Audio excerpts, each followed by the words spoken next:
bridge, hold, march. A lot of stability in this one. So just come all the way down on towards the mat. Your heel is close towards your glutes to start.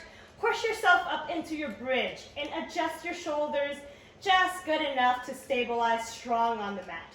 Okay, so staying here with your hips nice and stable, we're marching. One leg up to tabletop, place it back down. Stable through the hips, other side up, and bring it back down. So alternating the marching, okay? So let's see this in full motion. Inhale to prepare.